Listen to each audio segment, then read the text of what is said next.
You've almost certainly heard of this one. It's one of the greatest, most baffling, unsolved mysteries in American history. A crime so bold, so clean, that the guy behind it literally just vanished into thin air, and in doing so became a total legend. So today, we're going to dive deep into the incredible case of D.B. Cooper. And it all started with this. Not a yell, not some dramatic threat, just this chillingly polite sentence scribbled on a note and handed to a flight attendant. With those few words, a quiet guy in a business suit kicked off a mystery that would have the FBI chasing its tail for more than half of a century. I mean, the basic facts of this thing are straight out of a Hollywood movie. It's the night before Thanksgiving, 1971. A man gets his hands on a huge pile of cash by hijacking a plane. And then, for his grand escape, he parachutes out of the back of the jetliner into the freezing, rugged wilderness below. And that's the big question, isn't it? What in the world happened to him? Did he survive that insane jump? Who was this guy? And maybe the biggest question of all, after all these years, is there any chance this case could finally be solved? All right, let's get into what we actually know.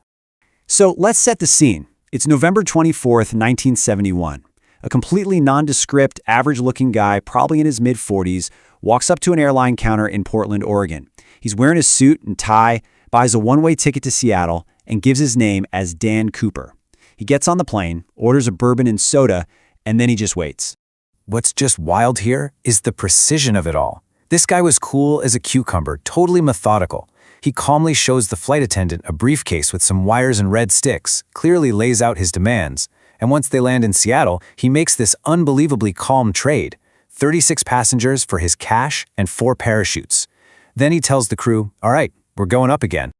Okay, let's just pause on the money for a second. $200,000.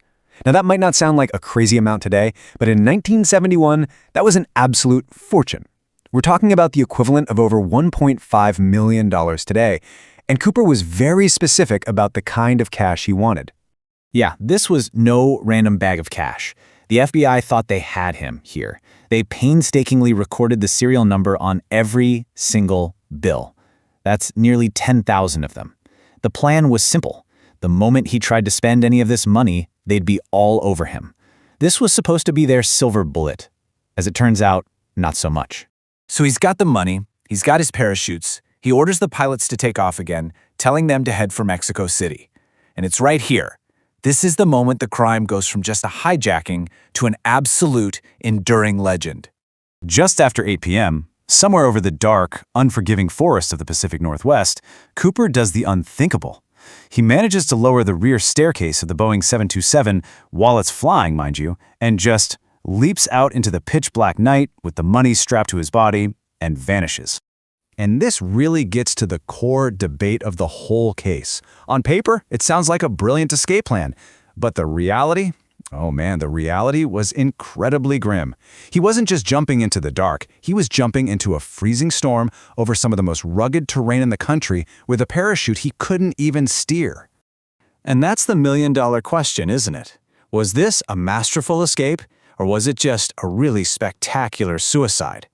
You talk to any experienced skydiver and they'll tell you that jump was dangerous, if not completely impossible to survive. So as Cooper disappears into the night, one of the biggest and longest manhunts in American history kicks into gear. The FBI immediately launched this massive investigation, giving it the codename Norjack, which is short for Northwest Hijacking. And get this, the FBI actively worked this case for 45 years. Can you imagine? 45 years. You had agents who started their careers chasing D.B. Cooper and retired before the case was even closed, all hunting for a guy who just seemed to have evaporated. The scale of this investigation was just immense. Look at that. They considered over 800 suspects in just the first 5 years. But for all that effort, for all those man-hours, the number of actual concrete leads was just tiny. The man left behind almost nothing. In fact, after all that time and all that digging, the entire physical case boiled down to just these 3 things.